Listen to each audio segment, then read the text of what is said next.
Hello student, welcome to the ninth lecture of hydrogen chapter. In this lecture we are going to talk about the concept of heavy water.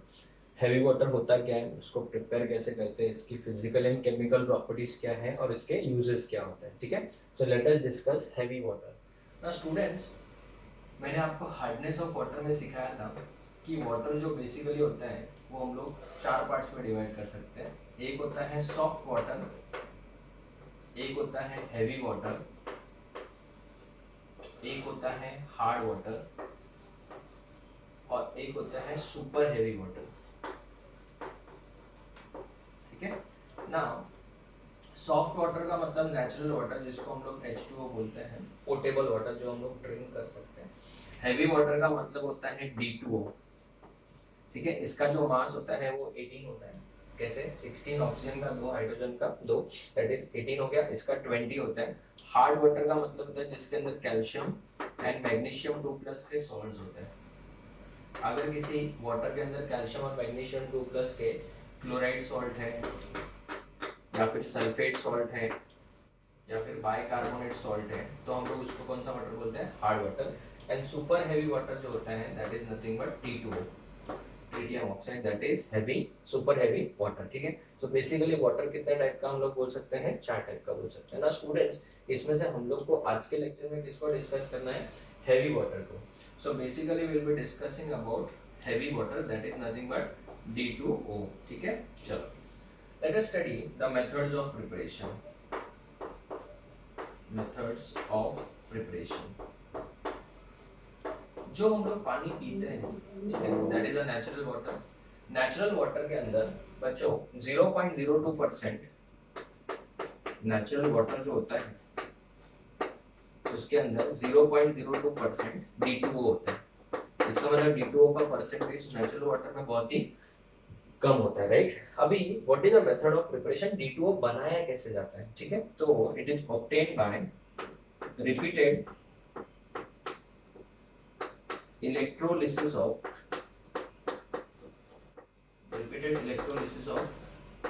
Water. Actually जो water हम लोग natural water use करते हैं उसमें 0.02% क्या होता है? D2O होता है. सो वाटर बेसिकली इसका फॉर्मूला क्या होता है? H2O होता है. It breaks up as what? H plus and OH minus, right? And D2O will break up as what? Yes, it is D plus plus OD minus. Now if I talk about, अगर हम लोग बात करें यहाँ पे जो OH bond होता है वो वीक बॉन्ड होता है as compare to OD bond. And OD जो बॉन्ड होता है वो स्ट्रॉन्ग बॉन्ड होता है, राइट. तो इसमें अगर आप इलेक्ट्रोलिसिस करते हो वाटर का तो बेसिकली इलेक्ट्रोलिसिस सिर्फ H plus and OH minus का ही हो पाता है. इसमें OD का या फिर D2O का इलेक्ट्रोलिसिस नहीं हो पाता है या फिर बहुत ही कम हो पाता है. तो एक्चुअल में अगर हम लोग बात करें ड्यूरिंग इलेक्ट्रोलिसिस एट कैथोड, अगर हम लोग बात करें 2H plus will undergo reduction to form H2 gas at cathode. And at anode की अगर हम लोग बात करें तो एनोड पे कौन सा रिएक्शन होगा? ऑक्सीडेशन होगा. और यहाँ पे कौन सा रिएक्शन होता है? रिडक्शन होता है. सो OH minus 2OH minus will give you O2 plus 2H plus plus 4 electron. तो बेसिकली बच्चों इसमें से H भी निकल गया और यहाँ से ऑक्सीजन भी निकल गया तो पीछे बचेगा क्या? D plus and OD minus. यही प्रोसेस बेटा अप्रोक्सीमेटली 6 टाइम्स रिपीट की जाती है. तो इससे बेसिकली क्या होगा? जो वाटर हमने लिया था उसमें H2O का कंसंट्रेशन कंटीन्यूअसली डिक्रीज होता जाएगा क्योंकि उसका तो इलेक्ट्रोलिसिस हो रहा है और वो H2 और O2 में कन्वर्ट हो रहा है. बट जो D2O है बच्चों वो एज इट इज रहेगा सॉल्यूशन में, that is in the water, D plus and OD के माइनस में या फिर D2O के फॉर्म में रहेगा और उसका इलेक्ट्रोलिसिस होने वाला नहीं है. So this process of electrolysis is repeated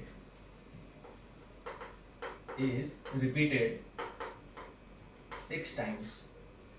अगर उसको 6 to 7 times हम लोग रिपीट करते हैं, this will give you D2O is left after electrolysis. तो पीछे जो बचेगा वो क्या बचेगा? सिर्फ D2O बचेगा and that is after electrolysis. ठीक है, so this is methods of what preparation. Only one method of preparation, that is by electrolysis of, or we can say rather repeated electrolysis of water, right. Basic याद रखना, OH bond जो होता है comparatively week bond होता है as compare to OD bond. तो OD bond अगर strong है तो उसका इलेक्ट्रोलिसिस नहीं होगा, सिर्फ H+ एंड OH- का इलेक्ट्रोलिसिस होगा, और लास्ट में पीछे बचेगा क्या, D2O। और ये बहुत कम क्वांटिटी में प्रेजेंट होता है, इसलिए बार बार रिपीटेड इलेक्ट्रोलिसिस करना पड़ता है, और लास्ट में 6 to 7 टाइम्स रिपीटेड इलेक्ट्रोलिसिस करने के बाद हमको D2O मिलता है, ठीक है। So this is methods of preparation. Second, if I talk about properties में, physical properties. Now physical properties of D2O. If we talk about physical properties of D2O, it is a colorless, odorless and tasteless liquid, same as your H2O, ठीक है। Generally जो उसके physical constant होते हैं, all physical constants, generally all the physical constants of H2O, all the physical constants of H2O are less than D2O, except one of the physical constant है dielectric constant।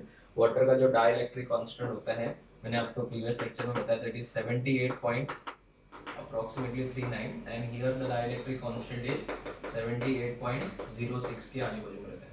तो students खाली dielectric constant की value छोड़ दे, उसमें भी कोई ज्यादा difference नहीं है। dielectric constant की वैल्यू को अगर छोड़ दे तो बाकी सब जनरली D2O का ही ज्यादा होता है। As we have studied that what is the density of water, or density of water is maximum at what, it is 4 degree Celsius, right। 4 degree Celsius में वाटर का डेंसिटी क्या होता है, मैक्सिमम होता है। डेंसिटी ऑफ हेवी वाटर का अगर density अगर हम लोग बात करें, it is maximum at 11.6 degree Celsius पे उसका डेंसिटी मैक्सिमम होता है, ठीक है। So remember all the physical properties are generally what of D2O are greater than that of H2O. So these are physical properties. Let's move to the next one, that is chemical properties.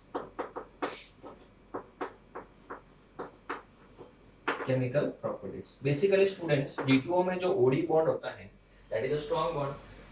So D2O is basically, first point is less reactive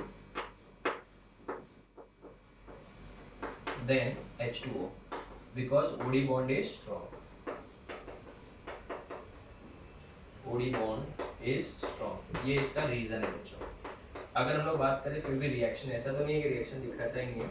second reaction बेटा, if you talk about reaction with metals, very important, ये सब MCQ question में आ चुका है already. Reaction with metals, if I talk about reaction with sodium है, calcium है, so reaction with sodium, on reaction with sodium D2O gives 2 times, जैसे जैसे NaOH बनता है वैसे NaOD बन जाएगा यहाँ पे, that is the only difference.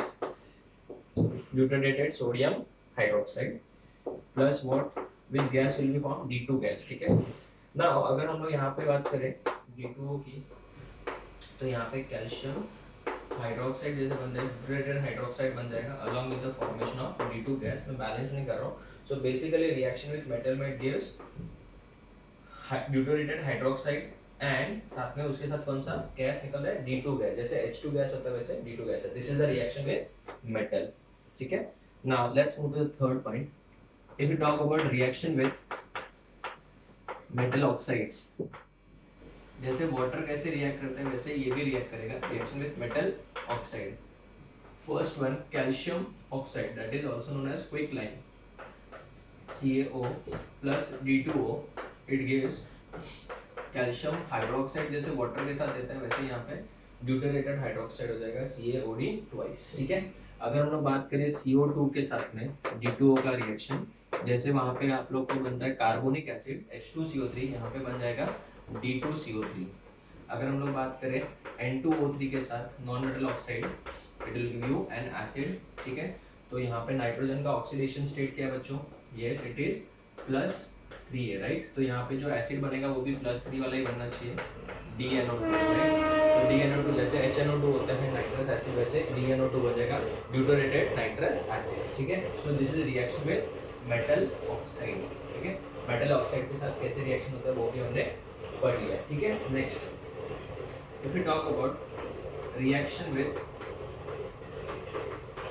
Carbide, very very important, phosphide, metal phosphide and nitrate की बात करें तो ये रिएक्शंस कैसे होगी जरा देखना।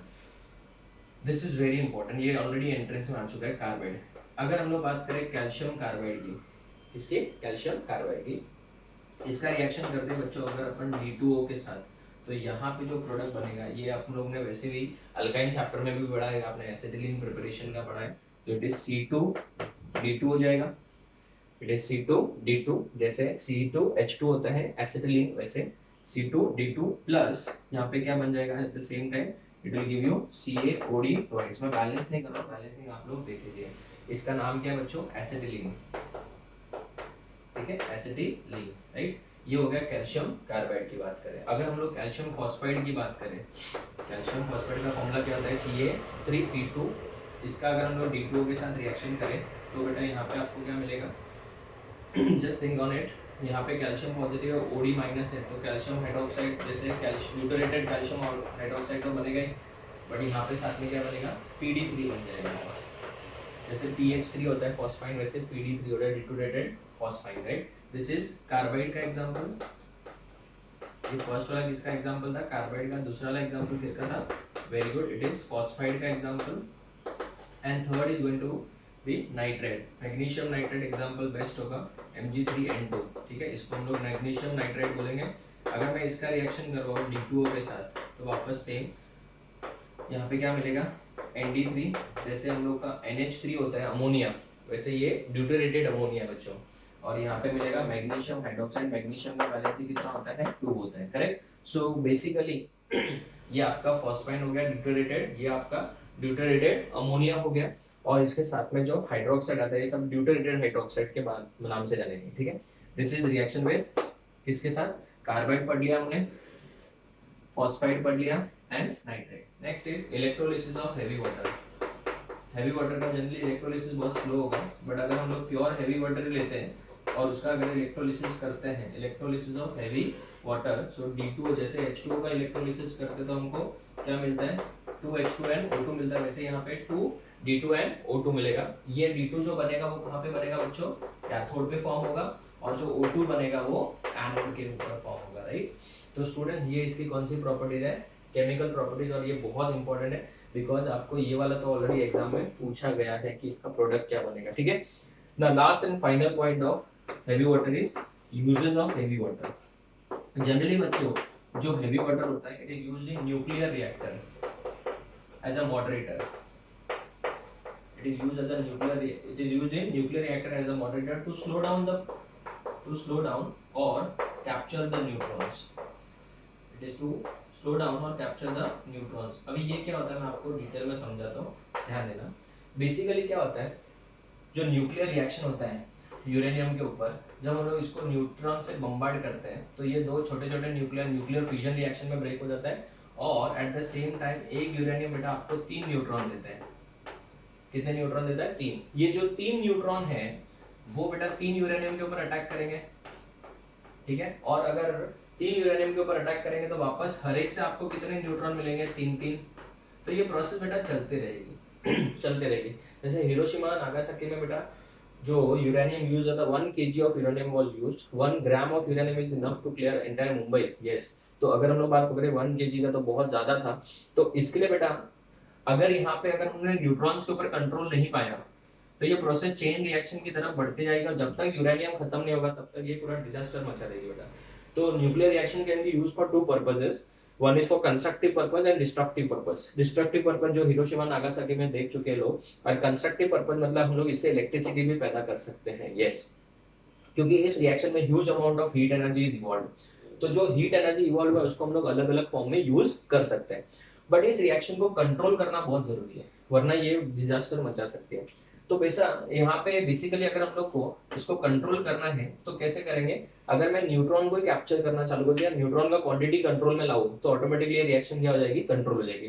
तो इस प्रोसेस के लिए हम लोग यूज करते हैं D2O। D2O के अंदर एक स्पेशल प्रॉपर्टी है कि वो न्यूट्रॉन को कैप्चर कर देते हैं, तो अगर वो न्यूट्रॉन को कैप्चर करना चालू कर दें तो हम लोग का ये रिएक्शन ऑटोमेटिकली किस में आ जाएगा, कंट्रोल में आ जाएगा। So it is also used in nuclear reactor as a moderator. Moderator मतलब जो रिएक्शन को कंट्रोल में लाए, बिकॉज इट स्लो डाउन और कैप्चर द न्यूट्रॉन। तो basically these are the methods by which we can prepare, only one method is by which we can prepare what, heavy water.